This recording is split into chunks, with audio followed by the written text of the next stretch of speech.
a mais um quadro do Batalha dos Fundos Imobiliários. E na batalha de hoje a gente vai falar de dois fundos imobiliários do setor de logística, o LVBI11 e o TRBL11, o antigo SDIL. Mas então vamos lá, direto aqui para a telinha. Esse quadro já é famoso por aqui, então o que a gente vai fazer? A gente vai fazer uma versão diferente. A gente já analisou aqui o HGBS e o SML11 e agora a gente vai analisar o LVBI. Até escrevi PVBI aqui, mas a gente vai falar do LVBI e do TRBL11.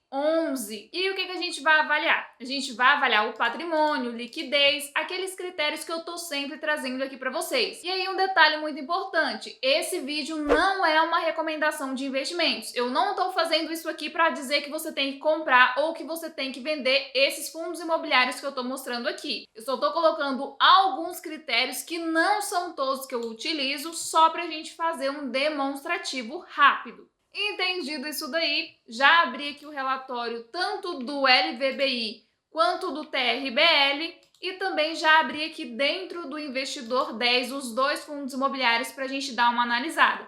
Inclusive, vou deixar o link na descrição do Investidor 10, tem bastante coisa legal por aqui, eu tô trazendo bastante porque realmente tem ferramentas legais. E a primeira coisa que a gente vai olhar é o tamanho do patrimônio desses fundos imobiliários. No LVBI, a gente tem um patrimônio de 1,6 bilhão e no TRBL a gente tem um patrimônio de 600 milhões. Vocês estão cansados de saber que se tiver patrimônio inferior a 300 milhões, eu não invisto. Nesse caso aqui, os dois estão com patrimônio ok. E uma outra coisinha que eu gosto de olhar é a liquidez diária. Liquidez diária é relacionada à compra e venda. Se essa liquidez diária estiver inferior a 300 mil, para mim não faz sentido, mas os dois passaram aí também nesse critério e tem liquidez ok. Quando a gente olha para o preço sobre o valor patrimonial, os dois estão com ágio, ou seja, estão sendo negociados acima do que eles realmente valem. O LVBI está com 1% de ágio e o TRBL com 2% de ágio. O que é esse ágio, esse deságio, esse tal P sobre VP? Isso aqui indica o seguinte, se você ficar com dúvida, você pode até colocar o mouse aqui em cima, ó. Indica quanto o mercado está disposto a pagar pelo patrimônio desse fundo imobiliário. Ou seja, levando em consideração todos os imóveis que esse fundo tem, ele está sendo negociado no preço justo, acima ou abaixo. Se for acima, a gente diz ágio, se for abaixo, a gente fala deságio. Nesse caso aqui, eles estão sendo negociados acima. Pouca coisa acima, então também tá tudo ok. E agora vamos dar uma olhadinha nos dividendos médios. No LVBI, a gente tem aqui nos últimos 12 meses 8%, nos últimos 6 meses 4%, nos últimos 3 e no último mês, tanto em percentual quanto em valor aqui também, tá? Eu gosto sempre de pegar a média, porque se a gente pegar, por exemplo, nos últimos 12 meses, pagou 8%, mas na média pode estar menor ou maior.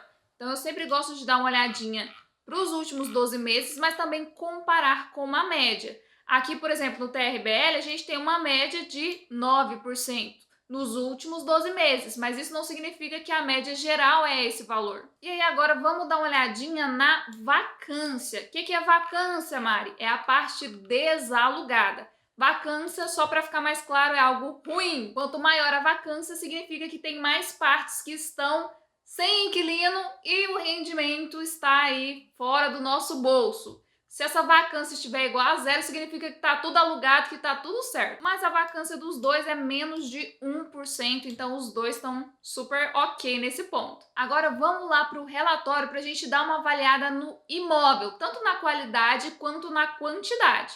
Aqui no LVBI, a gente tem lá na página 11, a gente tem aqui 10 imóveis.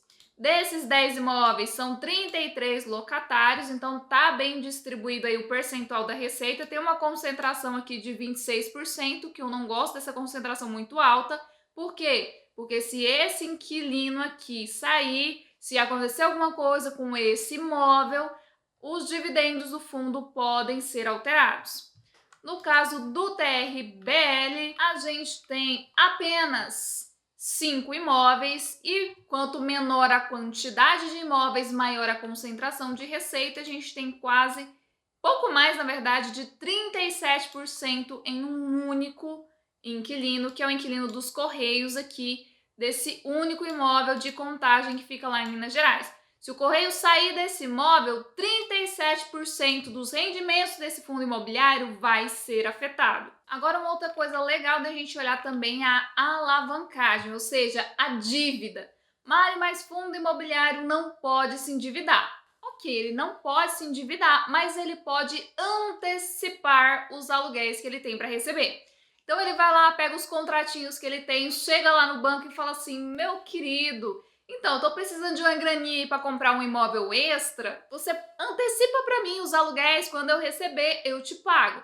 Então, funciona mais ou menos assim, e isso faz com que o fundo consiga fazer novas compras aí. O ruim é, se essa dívida for muito alta, pode ser comprometido aí os rendimentos do fundo também. No caso do LVBI, a gente tem 7% de alavancagem, e no caso do TRBL, a gente tem 30% de alavancagem. Isso aqui para mim é um ponto de atenção. Por quê? Porque é uma dívida que já ultrapassou um quarto ali do patrimônio do fundo. Então isso para mim me incomoda. Até 25% já começa a me ligar uma lanterninha, mas eu vou engolindo. Passou disso, já me incomoda e muito, tá? E aí uma outra coisa que eu sempre gosto de dar uma olhadinha também é na qualidade dos imóveis. Se são imóveis só de classe A, se são imóveis de classe A, B, C, D. No caso aqui do LVBI, a gente tem 5% em imóveis de classe B. Então, é um ponto assim, se tiver muitos imóveis de classe B e o fundo precisar vender, não for bem localizado, pode ter problemas na hora de vender. Mas como é um percentual bem pequenininho, isso aqui é basicamente irrelevante. Quando a gente olha lá para o TRBL, a gente já tem 2 imóveis em São Paulo, 2 imóveis no Rio e um imóvel em Minas, que é o que está alugado lá para o Correios.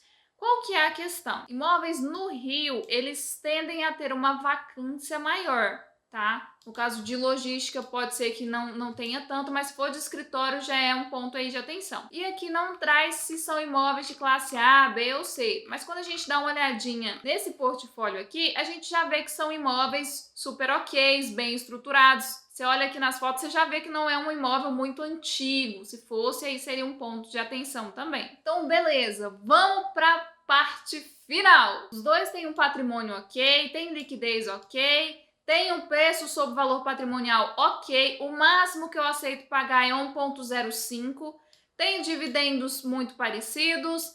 Quando a gente chega na quantidade de imóveis, o TRBL tem poucos imóveis. O mínimo do mínimo, vou até colocar de laranjinha aqui, o mínimo que eu aceito é 5 imóveis. Então ele está no mínimo que eu aceito aqui. Se ele chegar a vender um imóvel, já é um fundo imobiliário que eu não investiria. Por quê? Porque gera uma concentração muito grande. Tem qualidade de imóveis ok, tem vacância super baixinha, então ponto positivo aí para os dois.